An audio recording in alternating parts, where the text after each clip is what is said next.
হোক না হন না কেন আপনাকে প্রিন্সিপালস অফ অ্যাকাউন্টিং সাবজেক্ট পড়তেই হবে। তো স্বাভাবিকভাবে এই অ্যাডজাস্টিং এন্ট্রি আপনাকে জানতেই হবে, নো ওয়ে। তো সুতরাং আমি মনে করি সবারই এই ক্লাসগুলো করা উচিত বা দেখা উচিত, যদি আসলে ভালো জিনিসের মূল্য আমরা দিতে জানি না বা আসলে অ্যাভেলেবল ভালো জিনিস কোথায় পড়ে আছে সেগুলো খুঁজেও বের করতে জানি না। তো যাই হোক না কেন, আমরা ক্লাসটা শুরু করে দেই, ঠিক আছে? যে কয়েকজন আছে আমরা ক্লাস শুরু করে দেই, বাকি যারা আছে পরবর্তীতে ক্লাসটা দেখে নিন।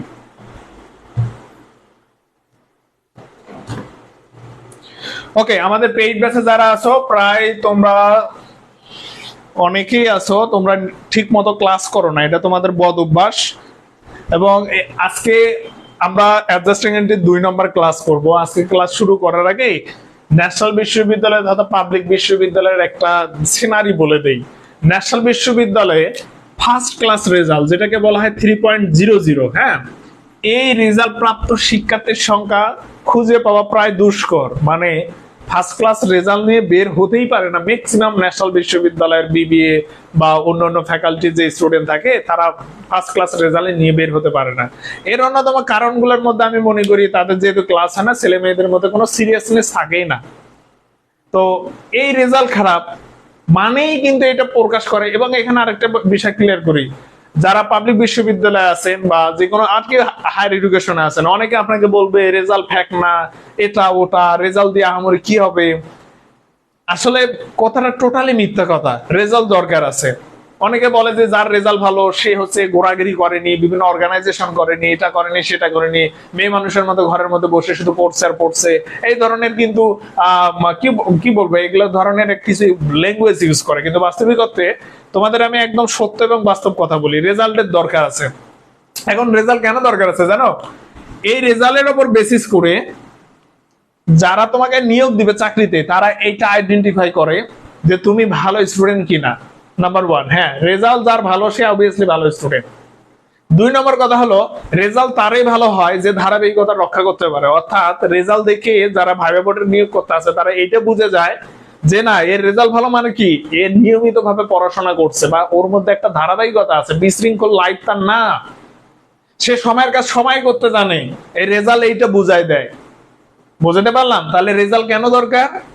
আপনাকে রিপ্রেজেন্ট করবে যে আপনি ভালো, আপনি ধারাবাহিকতা অবলম্বন করে চলেন, আপনার লাইফে লাইফ স্টাইল আছে, আপনি শৃঙ্খলাবদ্ধ, আপনি দায়িত্বশীল। রেজাল্ট এইটা বোঝায়, কারণ রেজাল্ট মাংনা মাংনা হয় না। ওই সকল স্টুডেন্টের রেজাল্ট হবে যে নিয়মিত পড়াশোনা করে, অন্যথায় কারোর রেজাল্ট ভালো হবে না। ওই আপনি গেলেন হুট করে গিয়ে পাস করবেন বিষয়টা এমন না। তো স্বাভাবিকভাবে এটা একটা বিষয়। 2 নম্বর আর একটা বিষয় আছে, অনার্স মাস্টার্স এর রেজাল্ট কেন দরকার? আপনি বাইরে যাবেন, রেজাল্টটা ফ্যাক্টর করে, বিলিভ মি, রেজাল্ট ফ্যাক্টর করে। আপনি সিএ ফার্মে যাবেন, রেজাল্টটা ফ্যাক্টর করে, এটার উপর অ্যালাউন্স ডিপেন্ড করে। আপনি সিএ করবেন তখন অ্যালাউন্স ডিপেন্ড করে, আপনার সিজিপি রেজাল্ট ভালো হয়, আপনি আইসিবি যে মানে নির্দেশনা আছে সে অনুসারে আপনি ভালো ভালো অ্যালাউন্স পাবেন। কিন্তু আপনার রেজাল্ট খারাপ, আপনি কম পাবেন। তাহলে এখানেও একটা অ্যাডভান্টেজ পাচ্ছেন।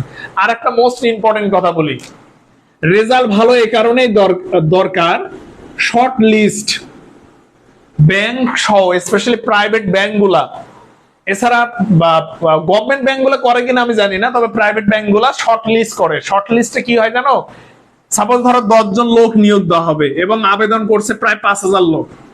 তো এই 5000 লোককে এক্সাম হলে বসানো বা এদেরকে দিয়ে এক্সাম নেওয়া ঝামেলা না। তো এই কারণে ব্যাংকগুলো কি করে, শর্ট লিস্ট করে। এবং শর্ট লিস্টে কি করে জানেন? এই 3.50 রেজাল্ট যাদের অথবা 3.25 রেজাল্ট যাদের, তারাই শুধু এক্সামে বসতে পারে।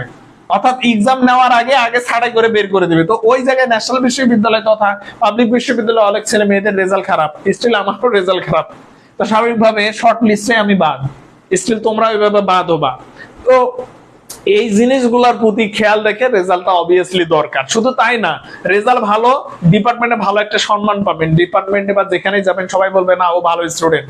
তো এই কারণে রেজাল্টটা দরকার। কিন্তু দুঃখজনক হলে সত্য, আমাদের পাবলিক বিশ্ববিদ্যালয় তথা ন্যাশনাল বিশ্ববিদ্যালয়ের ছেলেমেয়েদের রেজাল্টের অবস্থা আমারই ভালো না। হাতে কোনো কয়েকজনের রেজাল্ট ভালো থাকে, নাহলে ম্যাক্সিমাম জনের অবস্থা ডাল।